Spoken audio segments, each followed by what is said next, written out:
show that report in different ways, showing either periodically, by dimensions or by locations in different manners, and we'll see how we can use Sage Intacct Financial Report Writer, which I would say is a very intuitive and dynamic tool to use.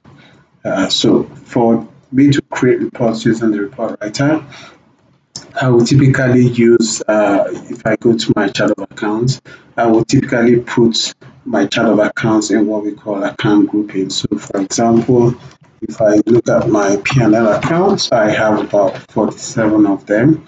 I need to group them in the way and manner I want them to show within that report. So if I get to work immediately, if I go to my report,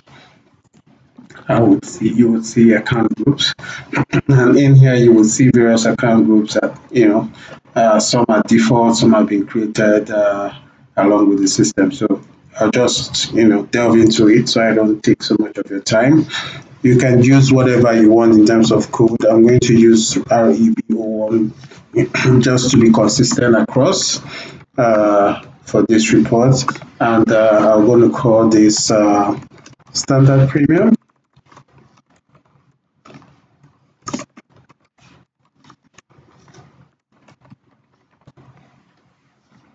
I'm going to try to be as fast as possible using different than this total. And then since it's an income line, I want it to be typically a little bit credit. I can create a group, a purpose for this, and I call it a P&L, or I can just quickly create a new group.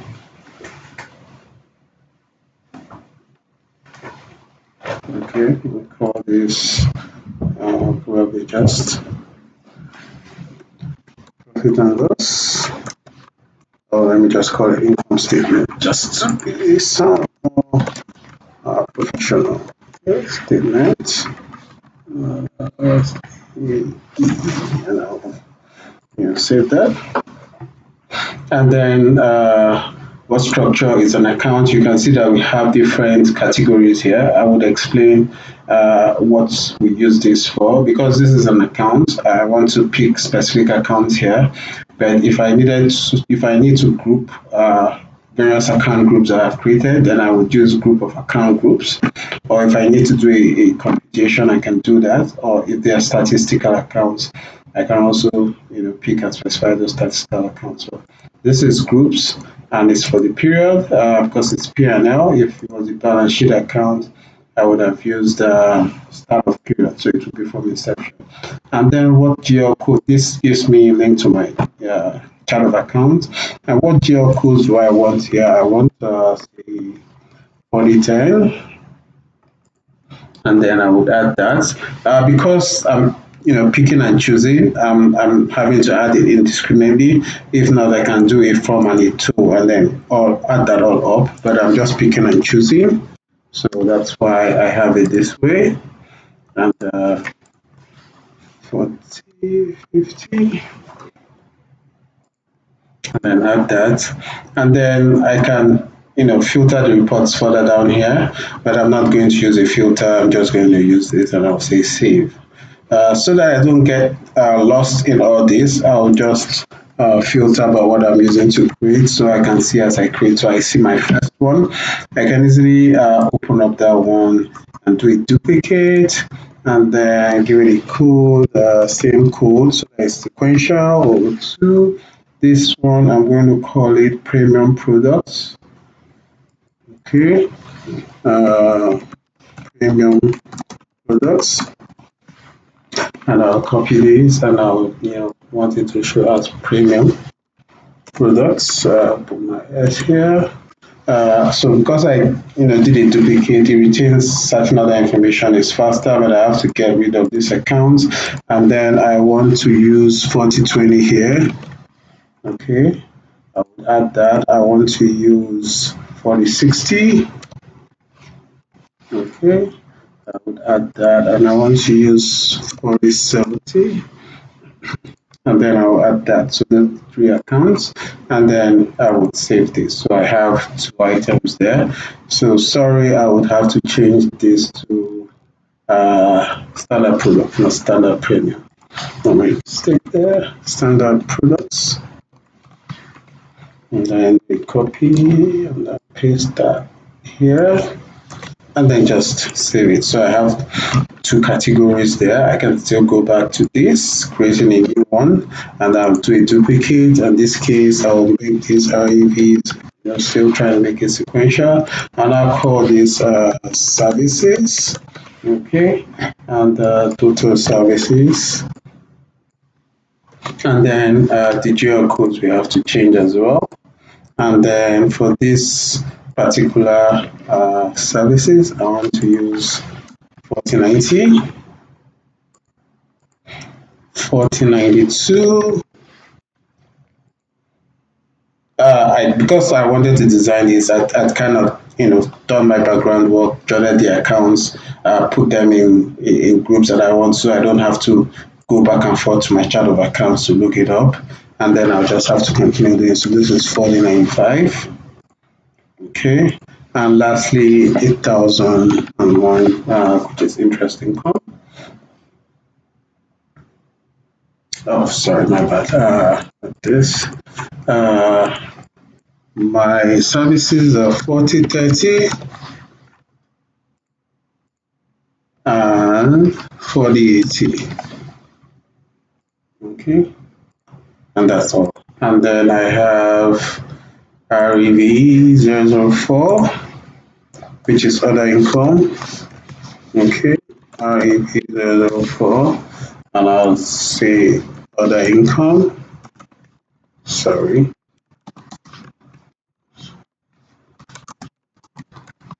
And I'll quickly copy that and paste here. And then go ahead to pick my GL code. Here's 4090, like I was speaking initially. I could actually have just changed the name for this rather than deleting. And then there's 4092. And then there's 4095. And then there's 8001 interest income.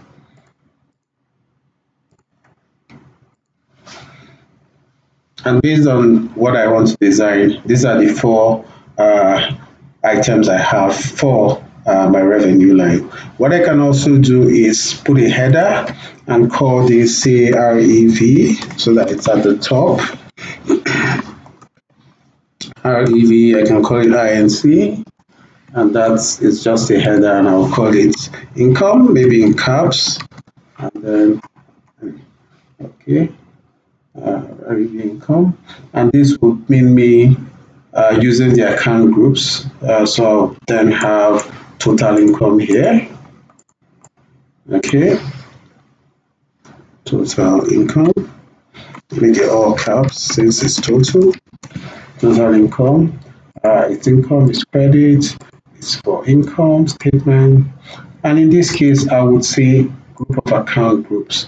So you can be flexible here in terms of how you want to design it. I can, equally use just accounts and pick all my 4 series and then my one of my 8 series. But because I already have account groups, I just want to put those groups in. So I'm going to use group of accounts. And at this point, rather than show me my GL code, it's going to show me group of accounts. This is the purpose. And then you see I have this, and I'm adding 1,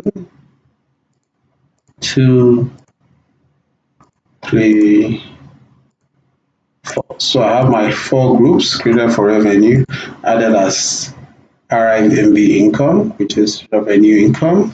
And then the next thing I want to do is create my cost of sales for this, and then that will be REV 005. I would do REV 005. And then we'll call this same, say cost of sales, standard products. Okay, products. Okay, Then Control A, Control C, total. It's a debit because it's cost of sale, typically debit income statement. And then I'm looking at also QR codes directly. So for this, I have my 5010. Like I said, I have them jotted out somewhere. And then I would save that as the only account that will be there. And then I would create another cost of sale line. In this case, REB 006, REB 006, and then I will call these premium products, and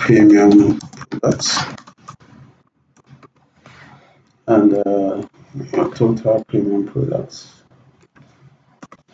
Same information here. I just have to switch the account code, and this will be 5020.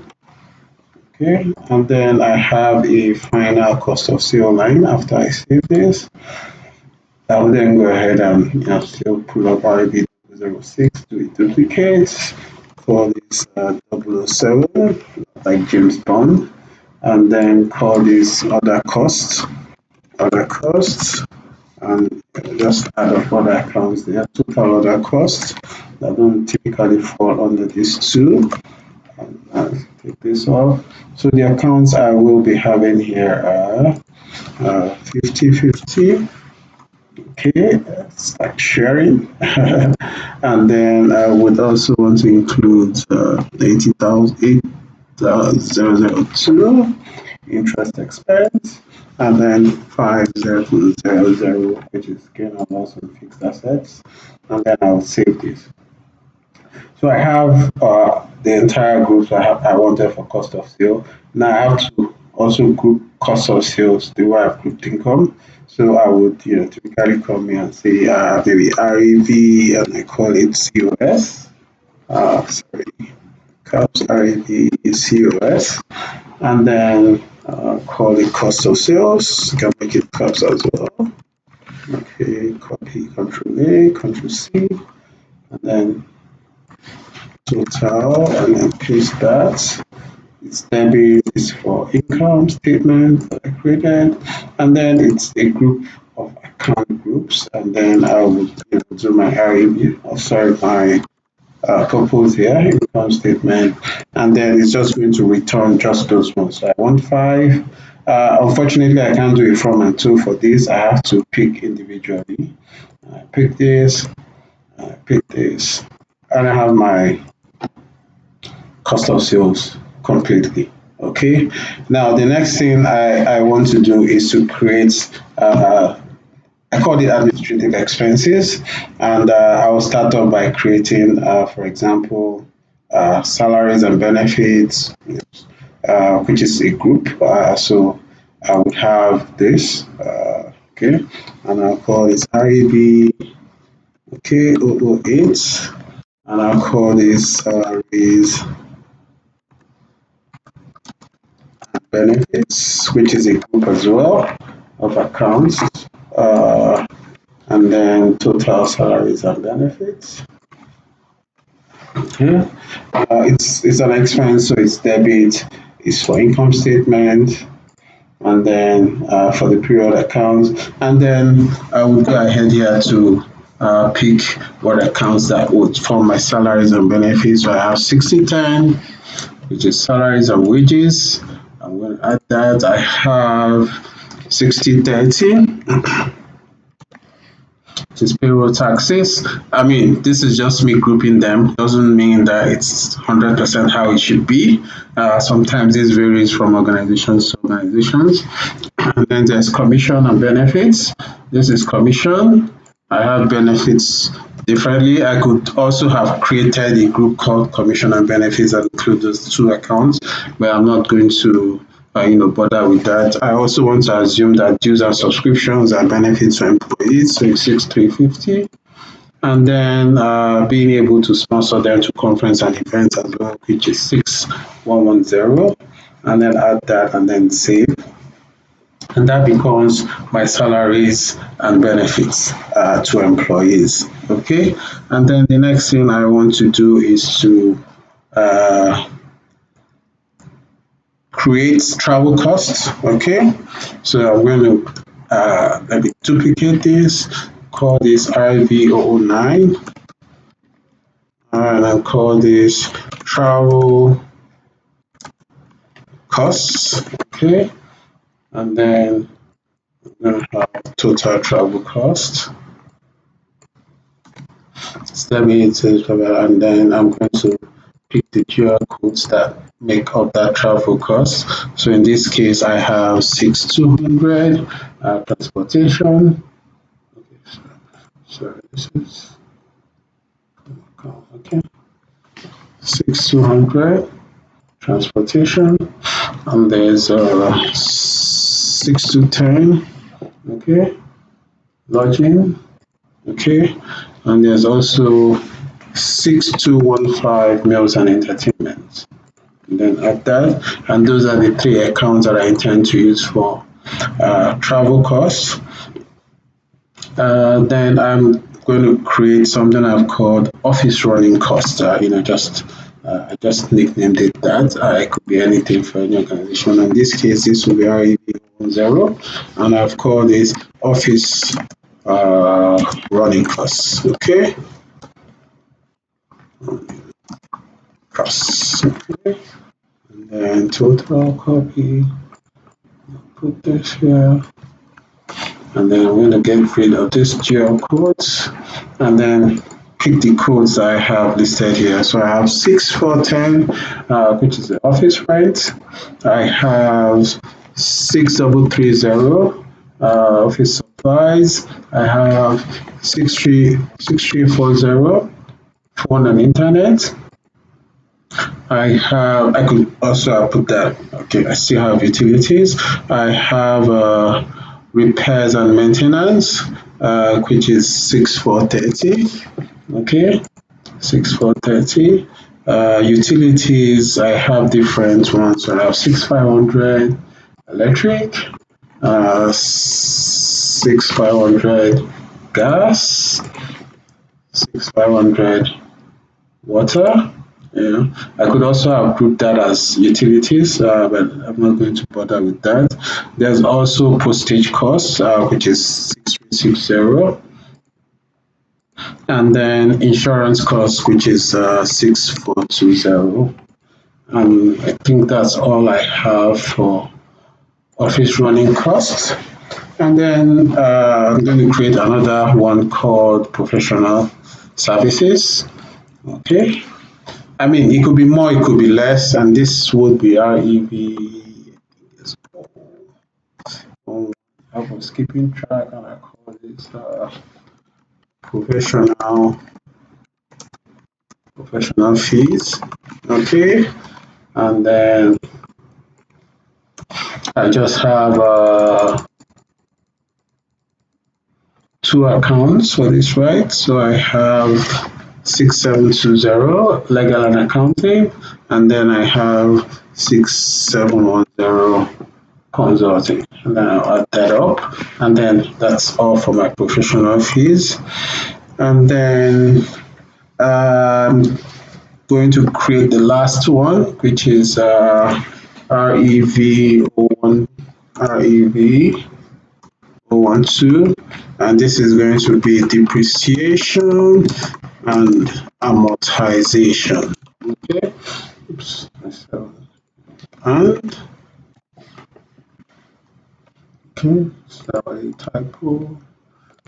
That, Control A, Control C, and then I'm going to paste it here. Debit is for income statement, and then I'm going to pick the accounts and make it up. So there is an account called 7,000 depreciation, and then I have a range of accounts that are called 55610 to 5660. Okay, so that's a range. So if I select a range, this is what it will look like as against selecting indiscriminately. And then, okay, sorry, that wasn't the last. I have one more, REV13. All right, REV13, and this, oops, REV13, and we'll call this taxes. Sorry, taxes paid. Okay, total taxes paid.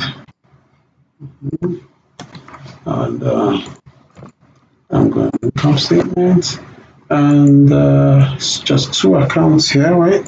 80/10, okay. And then I'm going to pick it as a range two, and then there's 80/20. So the advantage of picking a range is that if subsequently an account gets created in between that isn't already existing between that range, it automatically falls within the range. So having done this, I can then go ahead to maybe put them all together as administrative expenses if I really want to. Okay, so I could just create another group called uh, REV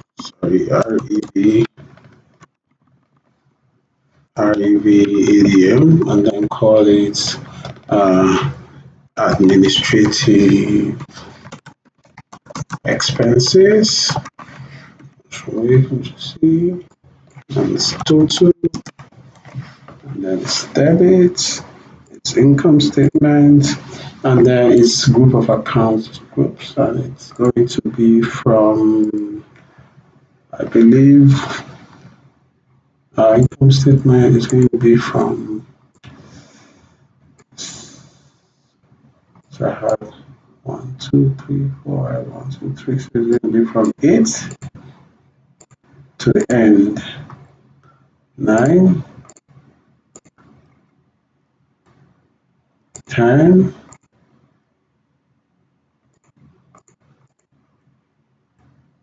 11, 12, 13, okay, so that's it.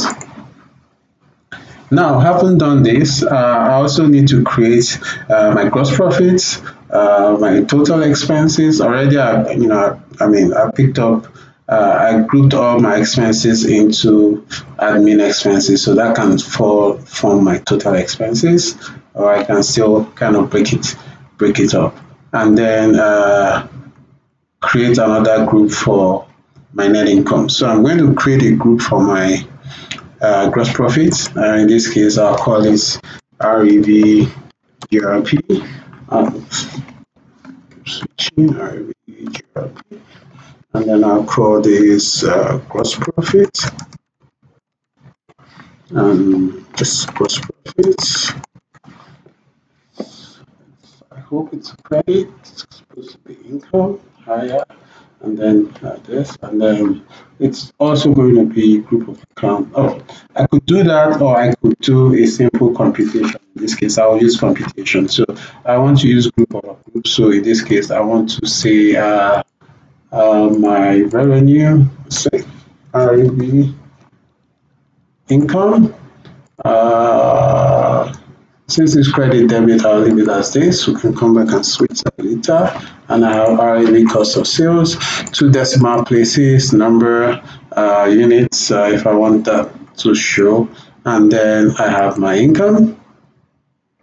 And then I need to create my net income, which will typically be my gross profit less my total expenses. So in this case, I will do rev, rev, I call this net, okay, and then I call this net income, and I call this net income as well.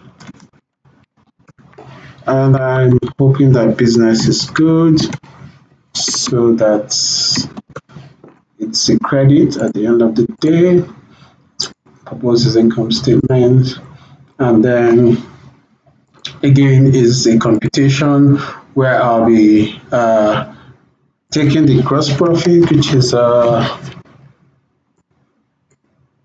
revenue gross profit, and taking away revenue admin, which is my total expenses from it, and then I'm going to save this. So with this, I'm done with my account groups. The next thing I would do would be to go to my reports and go to my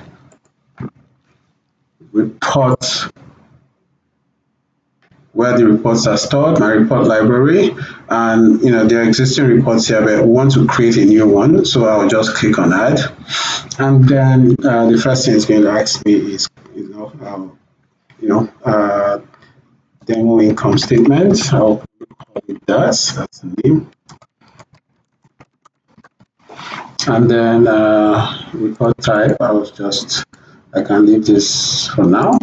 The audience, I can leave this. Now you have the option of designing your report using accounts or dimensions. Whatever you pick determines what it looks like. So if I pick dimension, it changes a bit. But I'll be designing this with accounts.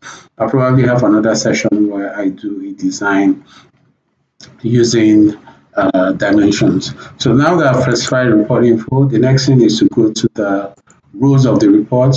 This is where I pull in the account groups I've created. You will notice that I created about 18 account groups, but I'm going to pull in just 3. So I'm going to income statement. If I come here, I'm going to pull in my rev income. I'm going to pull in my rev cost of sales.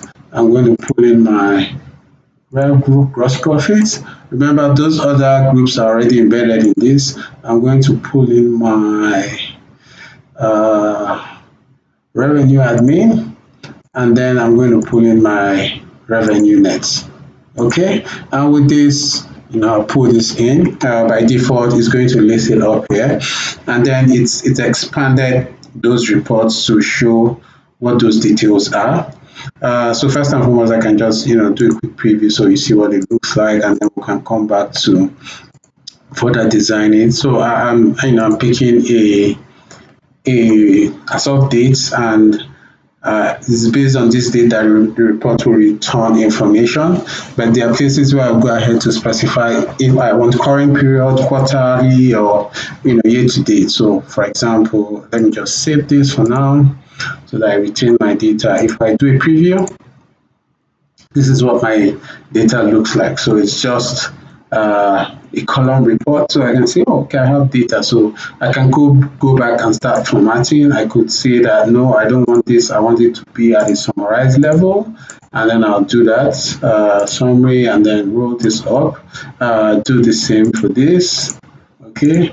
And sorry. Yeah. Then roll that up as well. I'll also do that for my gross profits. Need to be sure, just roll it up as well. Rolling it up by default could also do that. Sorry. So I'll roll this up to income. Oh, I don't think I put everything here. I'll have to check that. And then my administrative expenses, I may want to leave it a bit expanded, but at this various level, I could make this summary. Okay, make this summary. Okay, make this summary. Because I want, these salaries and benefits to, kind of be open. Then, admin expenses to be open, while the other items in between are grouped together. It, kind of summarizes the information there. I can also roll this up, and I'll save this. We'll take a look at another look at this report, and you will notice that it changes. You see that it's collapsed a bit, and still same numbers. And if you look at this, this isn't coming out right. It can, go back to uh, my, if I were to do some kind of computation, I would do that here, but I am not using any computation within this. So I will go to my columns.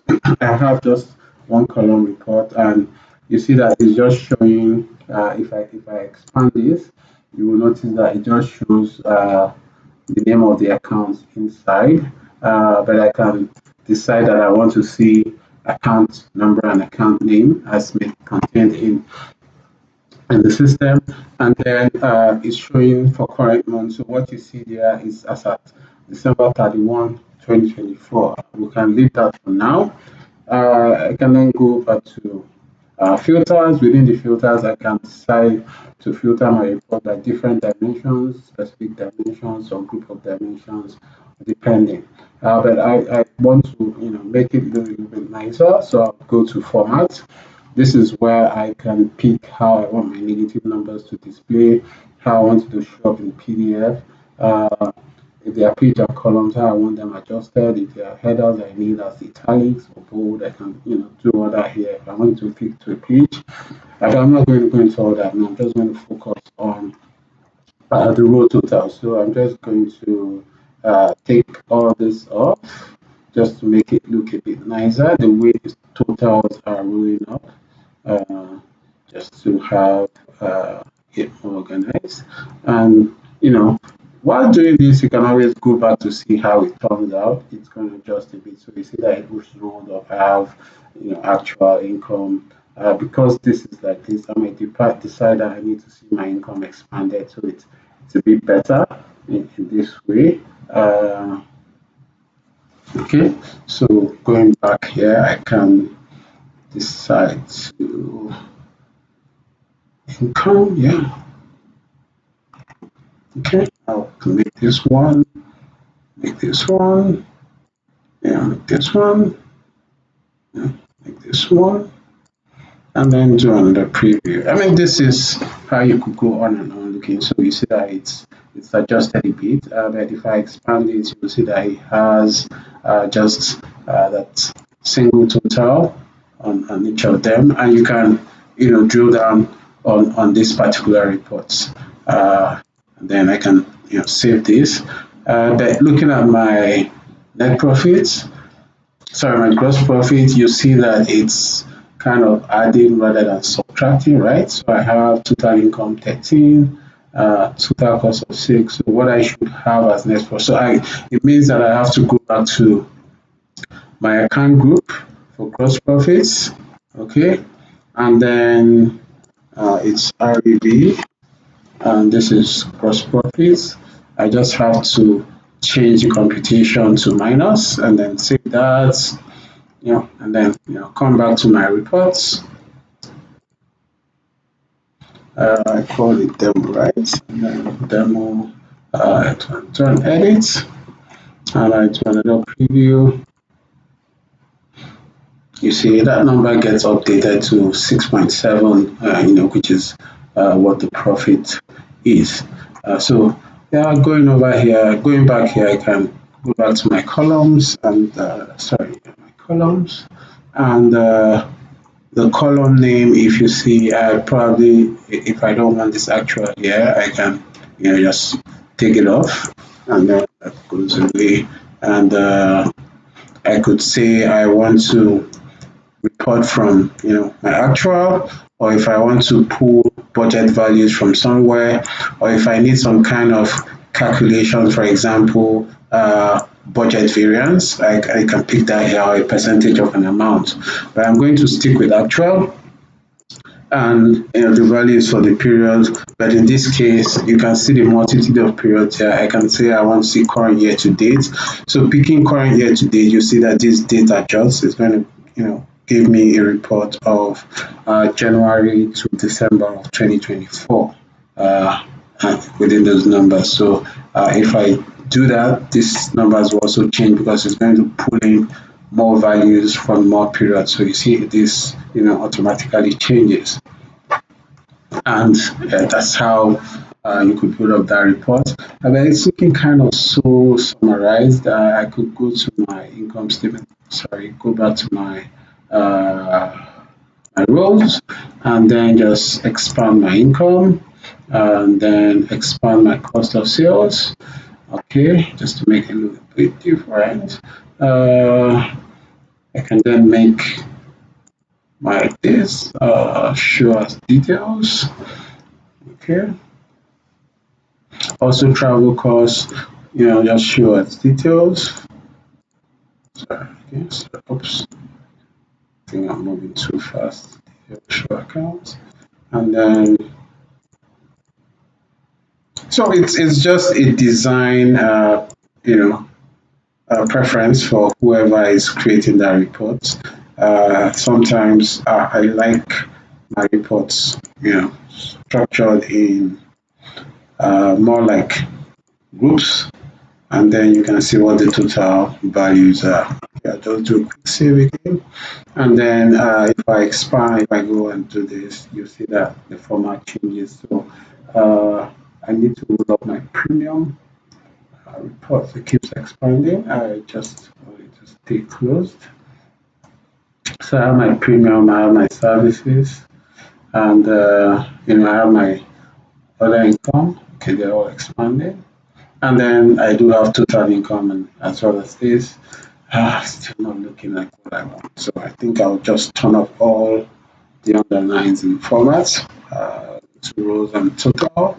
I'll make all this, okay, all this none, none, none, none. Okay, cost of sales, I'll leave that. But the items underneath, I'll make them none, none, none. And I'll do the same for our gross profit. I'll actually make that, can make it as one. And then, okay, none, none, none for this. And then save again. Let me see. Okay, so these guys I should make, that's why it's expanding. I'll go back to my rows and make this summary, make this summary, make this summary. Oops, sorry. Okay, and then I can do save again just to ensure that I don't lose whatever I'm doing, and then I lose my live view, and then I think it's looking a bit better. So I see my total income. This is grouped. Uh, I see my gross profits. Okay, it's fine taking out this.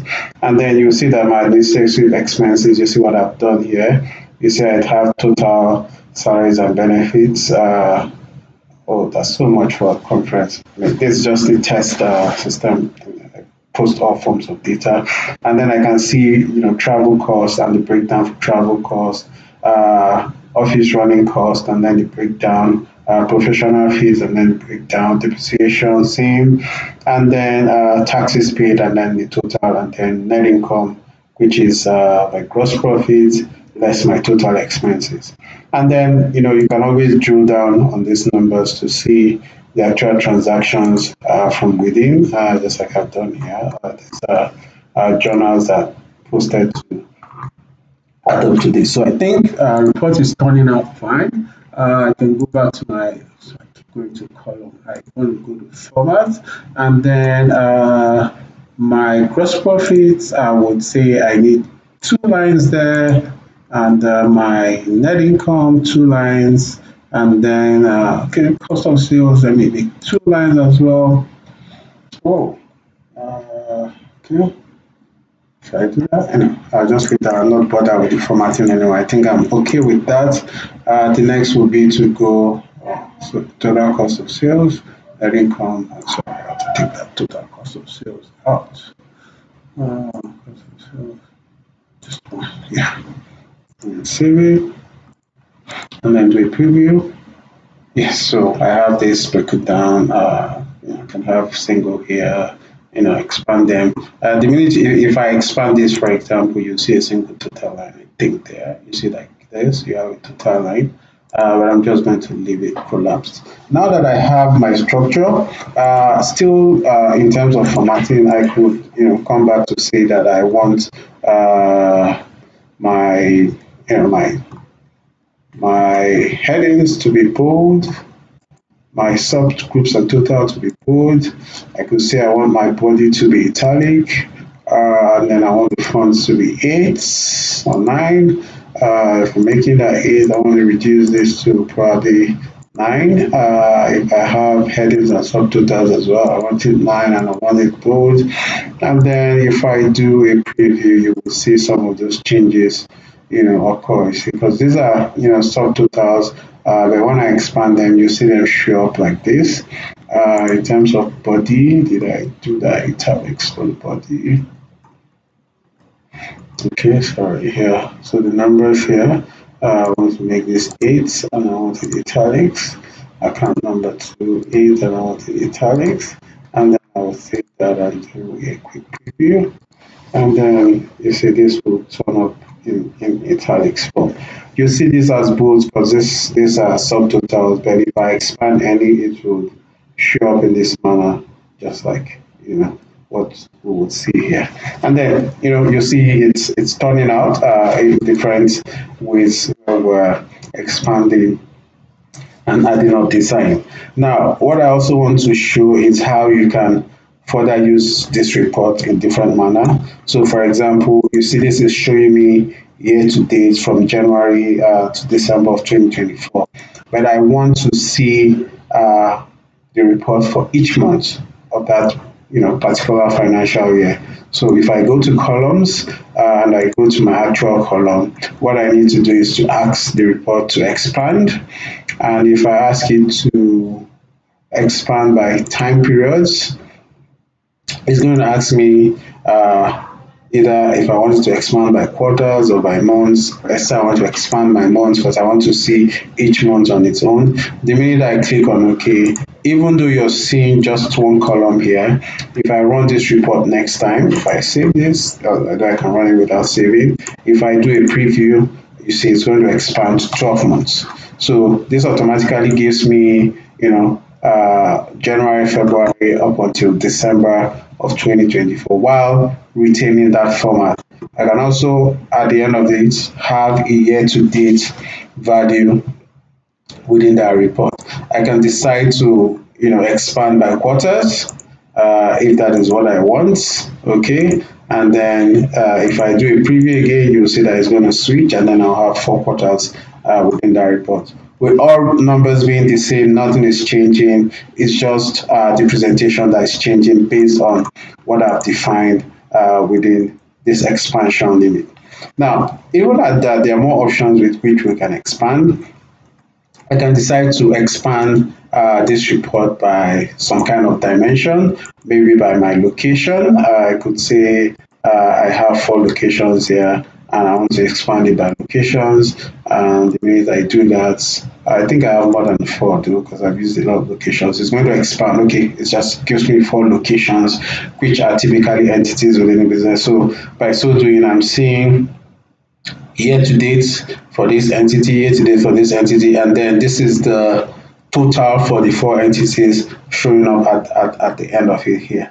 So you see how dynamic this is in terms of how you can tweak it and use it to run your report. So it's still a lot of things you can expand by, the options you can use here. You could, I'm reporting from the accrual book.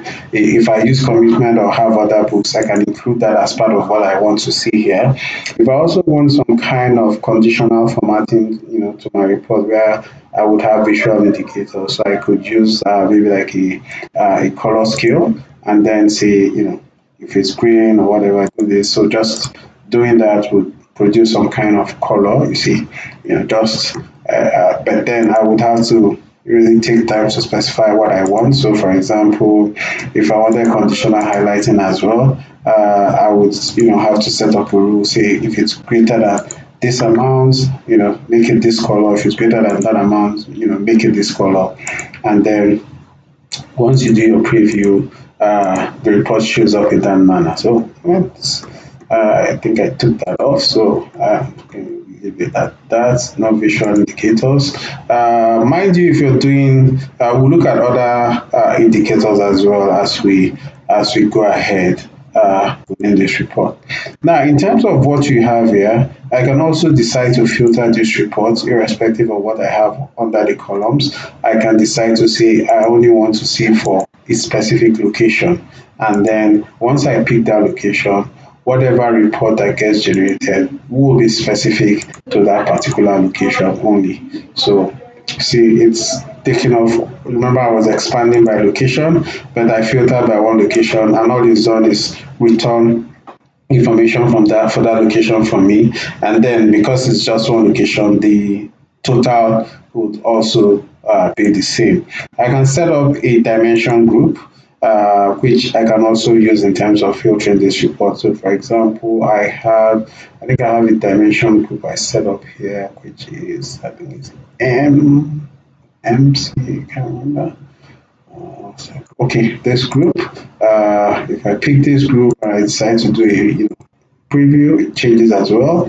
It produces those, just three of them, and all that. And then you can filter more by either events as well, or customer, or location.